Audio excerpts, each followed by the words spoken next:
Now, before I begin your reading, I need to show you to tell you at the beginning that if this does not resonate with you, it is not for you. So it's so many different readings out there. As an oracle, you can go to them, and if this resonates with you, stay with me.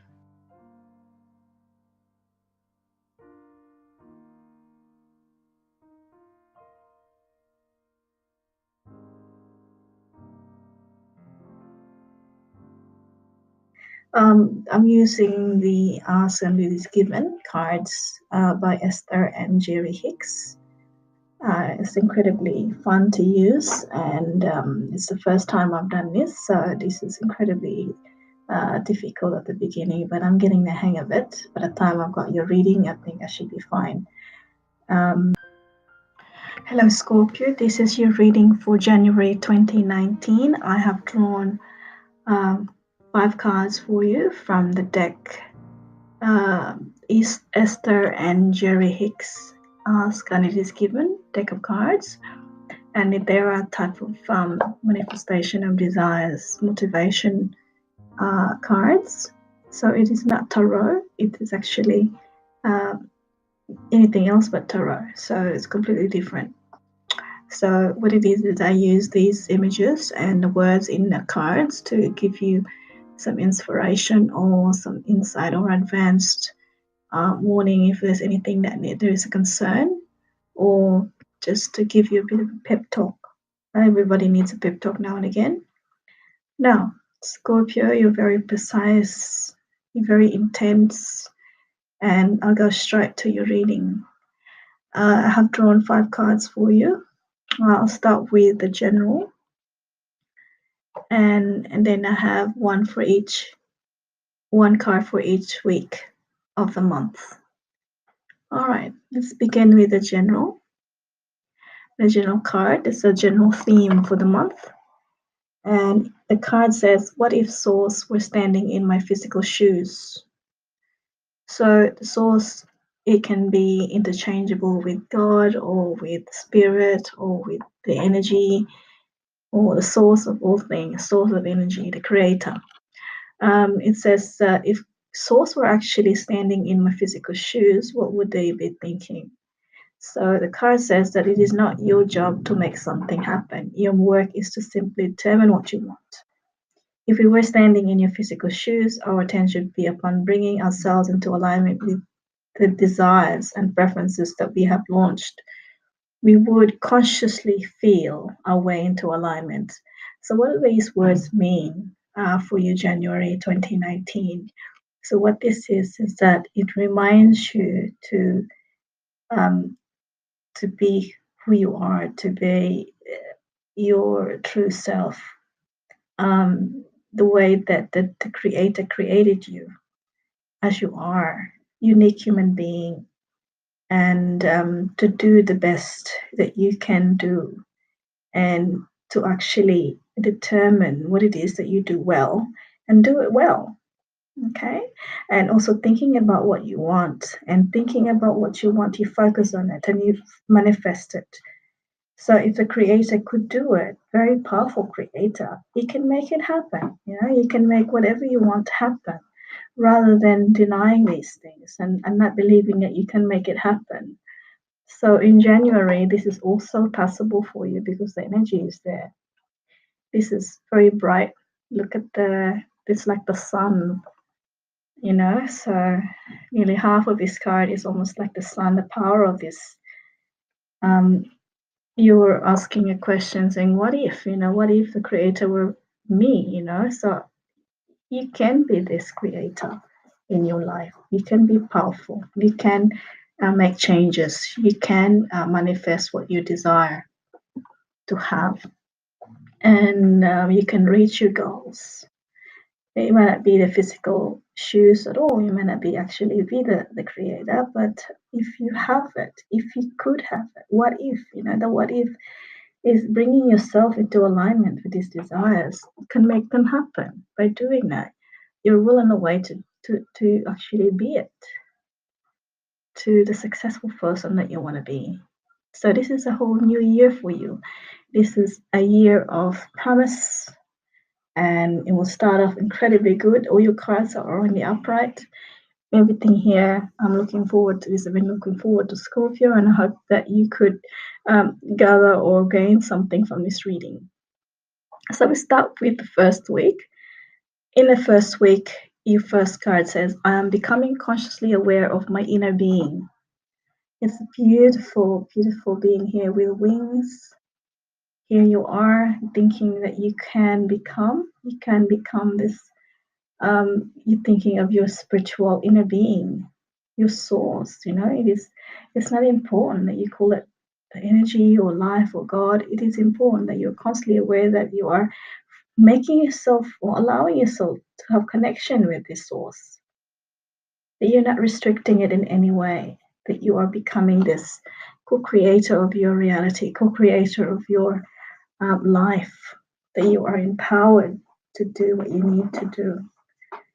Okay, so as long as you're not hurting others, you're not impinging on others' will, that you are not hurting them, that you're not diminishing their esteem, their self-esteem or self-respect, because you are quite deep. You as a person has a lot of intensity, so if you are becoming aware of yourself as a being who has a lot of power to create your reality, then it adds up to the general consciousness.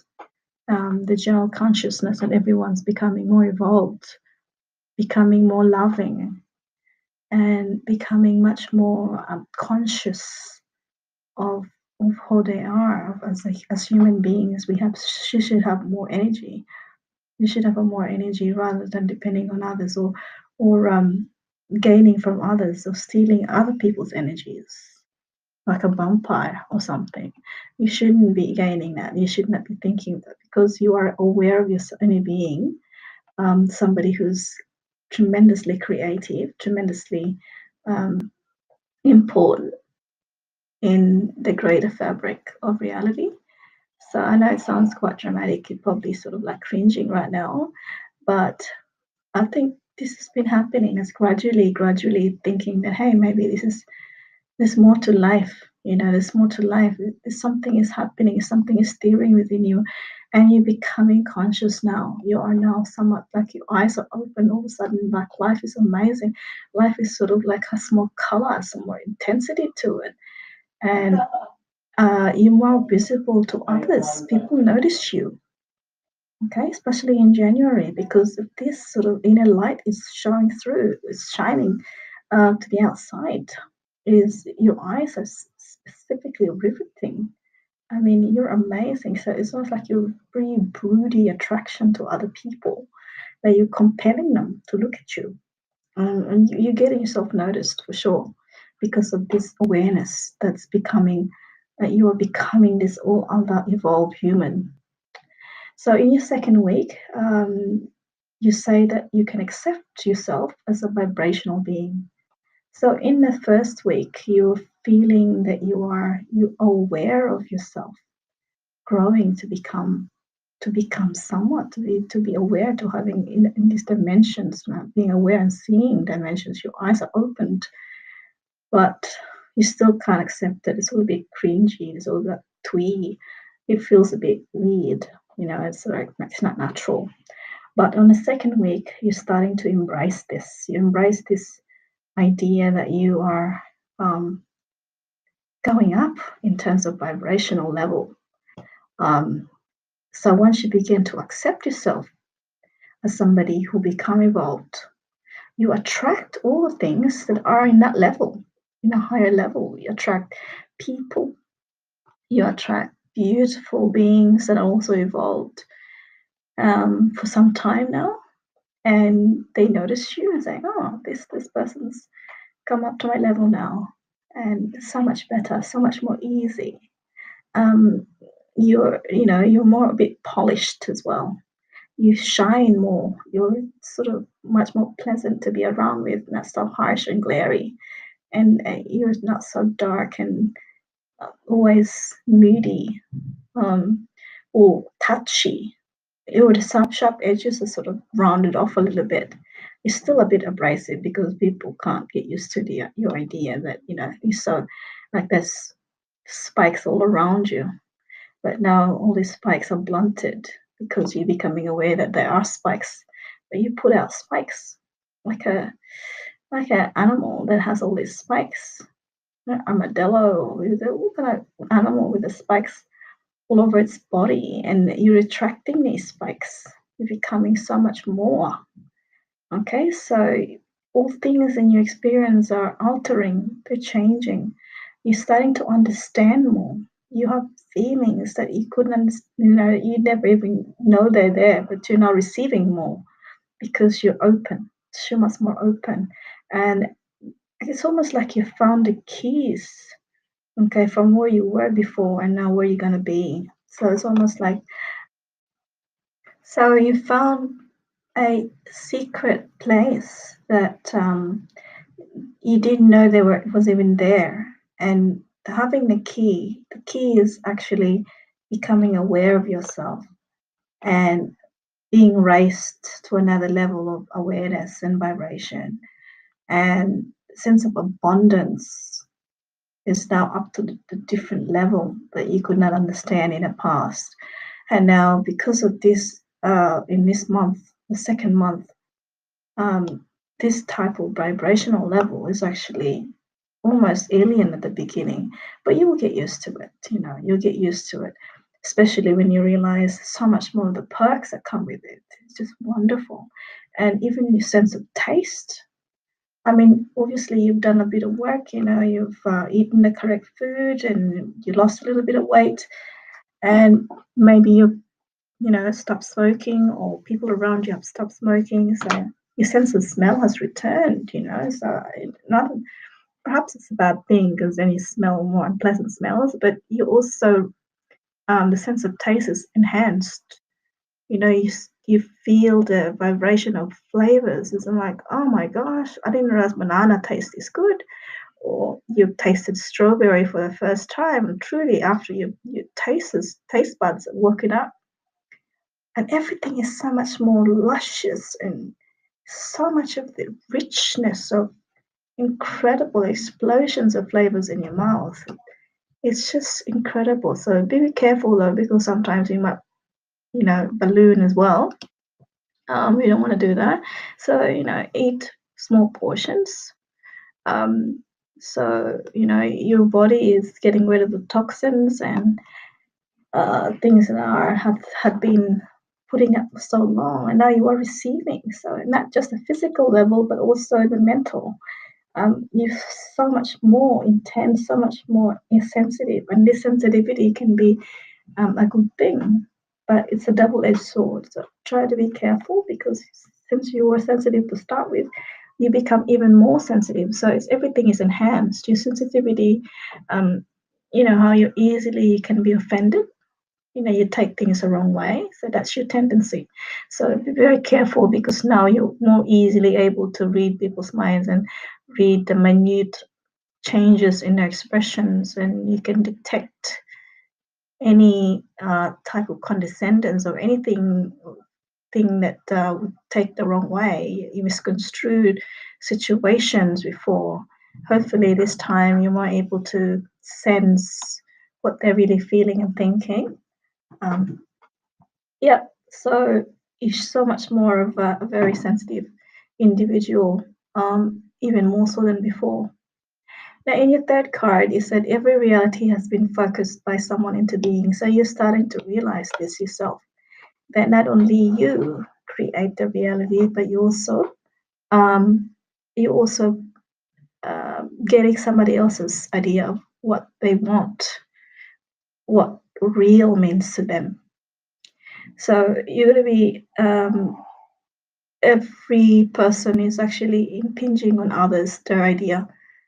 And so we're on almost like a race of who gets to build the reality that they want. So we always have a will to create what we want around us. And so we're competing with others. So you're aware of this even more than anybody else. because you are sensitivity personified even in all the zodiac, and because there's so much more to you. There's incredible levels of you, complexity, sometimes the way you read things around you, that other signs could not perceive, but you can. And because of this, it's almost like you could um, get every single ingredient. You can discern every single factor that's into play in a situation, and you know when to remove yourself. It's almost like you could see how people interact together, and you can anticipate who will get upset to what, how people say things, and you knew that it's going to be disaster when two people that are not meant to be together, they're together and they sort of be in the same room together. So it's almost like for you, people watching is a hobby that you've been doing all your life, because you can be detached. You don't see yourself as a participant in this tableau. It's almost like everybody's acting out in a drama of life. And be careful that you don't remove yourself too much from this, because you are a part of it. So you're realizing now, even more so after your awakening, that this reality is really focused, like every single person that are in it. And you are the same. And you take a lot of pleasure in this. You take a lot of pleasure in realizing what you want. Okay. But your weakness is that you forget that you are a participant also, that you are a part of this, and you cannot afford to stand back too much and not step in when something gets too hairy, or that needs your help, that needs your discernment, that needs your special touch to affect other people's emotions. It's like your superpower to affect others because of your intensity and you have the influence over other people. So if you see someone who is, a Sagittarius that's starting to get up themselves too much or getting a bit arrogant, you need to step in and remind them, hey, you're not the only person in the room. You might fill the room, but here I am. I'm telling you, that's just not nice what you've been doing and saying. So, you are needed in every situation like that. It's a social situation, and sometimes social situations get too much for you, and you withdraw. And don't do that, because you are so much needed there. You need to be in the fray. You need to be in the action, what's happening. And sometimes you want to be in the out and out on the corner, just being an observer.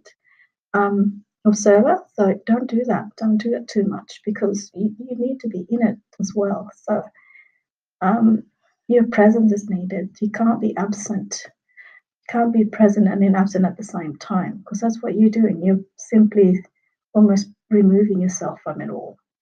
So yes, being aware that you focus the reality into being with others is indeed a good thing on the third week. In your last week, your last card on your fourth week of so the last week of January, you say that the consistent formula gives you consistent results. So it's like an open book. Again, you already know that this is a recipe. You have got a life worked out. You've got, how things are, how things work, and almost interconnectedness of it all. You understand it in a very basic way. You know the mathematics of it, the probabilities. You know how things will turn out for so many people in a situation. And because of this, you can anticipate things, and before they happen and before it goes wrong, if you don't step in, it's your fault for not stepping in and saying, hey, hang on a minute, everybody calm down. You don't see it as it is. I see it as it is. This is how it's going on.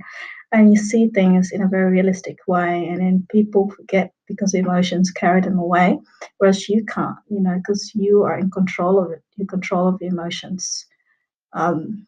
You're very detached, often too detached. A lot of people complain that you're too cold, that you almost lightly tread on things, And people don't notice you're gone often, because you were just out and out in the edges, and that's how you prefer it. But try to curb this sense of detachment all the time, because it's a good thing sometimes when you want your logical mind to work when you're doing a job.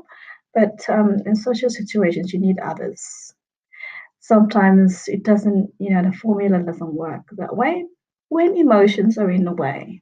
And people need you. The people who are in the grip of emotions need your sort of cold, calculated analysis, because you don't yield to your emotions, and you have this gift of being able to stand back against this tableau of life happening in front. And this is because you understand it. It's almost like life is a mathematical formula that you can decipher. So, yeah, I mean, this is a Scorpio talent.